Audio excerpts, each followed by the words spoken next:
Okay, Pencils and Photos Creatives. My name is Edwin. Photography, videography, and more. Okay, so let's get this off the screen and roll.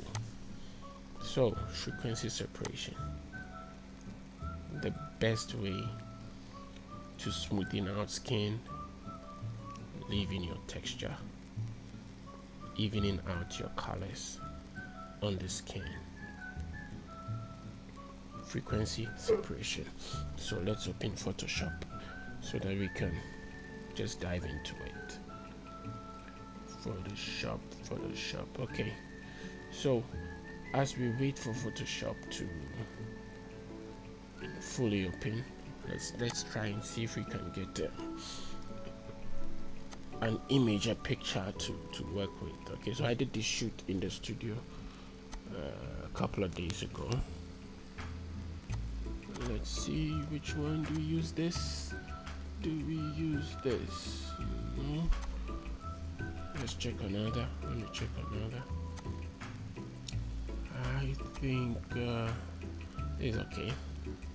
Yeah, let's see, it's okay. So we just remove the pimples and see. I usually like to work on a duplicated image, so I'll add some sharpness, let's say 65. Okay, then we remove all the pimples. Let's speed it up a bit and see. Speed it up like twice. Okay, we got to go.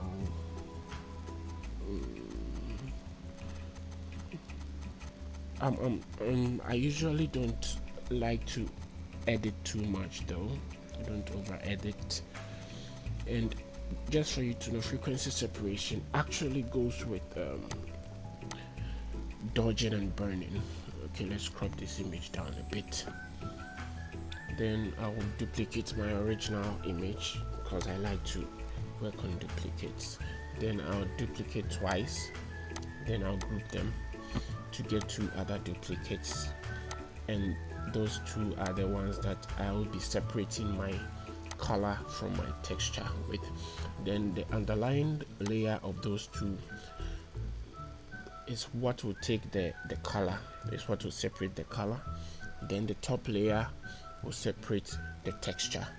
So what I'll do with the underlying layer is I'll go to filter, blur, Gaussian blur, then I blur out that layer enough so that only the texture is taken out. You don't see any texture.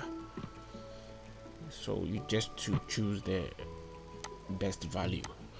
Then you go to the top layer, you go to image, then apply image. Here you are taking out the texture, you are separating the texture from the original image. By implication, it means that you are subtracting the color out of the original image, leaving only the texture.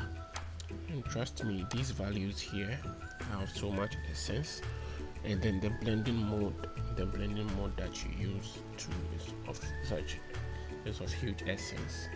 You take time to explain that in another video sometime later, but always use the subtract blending mode. As I said, it will be explained in another video.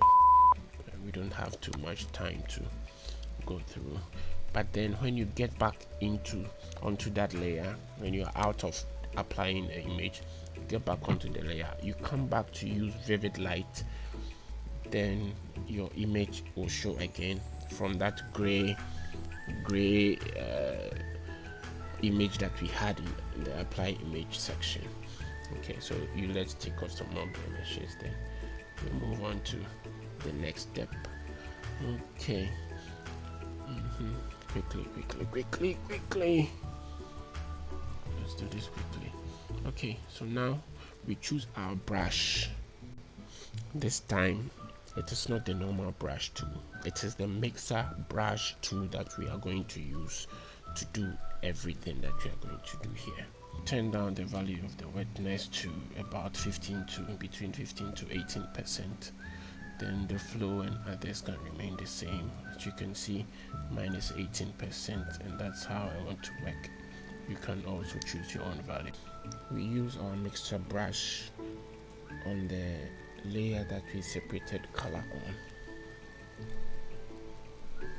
You begin to mix the lights into the darks, some parts the darks into the lights, but then you should work to suit you, not me.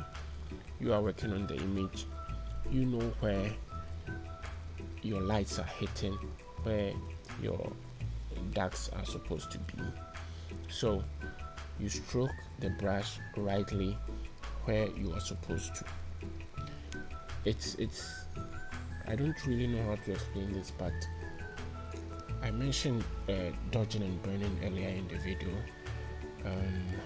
but personally I almost never do it. I almost never do frequency separation to the extent that I will need to dodge and burn, because you do dodging and burning when after doing your frequency separation your work looks flat. That is where personally I believe you need dodging and burning. But as I said earlier also, I hardly over edit, so I hardly get to that stage. I usually do my frequency separation and still try to maintain where my darks are supposed to be. I try my best to maintain it. Where it's supposed to be more of lights, I try to maintain that part too. So I shall be doing a video on dodging and burning for you later, but I just wanted you to know that you can also do your frequency separation and still try and maintain your three-dimensionality on your image and not have to go through the hassle of dodging and burning also. So let's see how this image turns out in the end, whether we need to do dodging and burning or not. Definitely do it for learning sake later, don't worry. So quickly, let's speed this up. Speed up.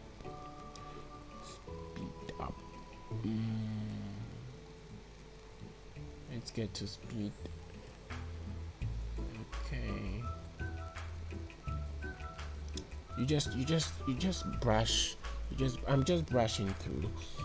From time to time, you have to toggle. You toggle between these layers to know whether turn off, on and off the group, so that you see whether it's working. You're working, how the progress. It shows the progress of your work. So we are on the arms now. Yeah, and if you've noticed, sometimes my brush looks bigger, other times it looks smaller. It's simple. Some corners need smaller brushes, some spaces need bigger brushes. I mean, I like to, as much as I like to work well, I also like to work fast, so bigger brushes cover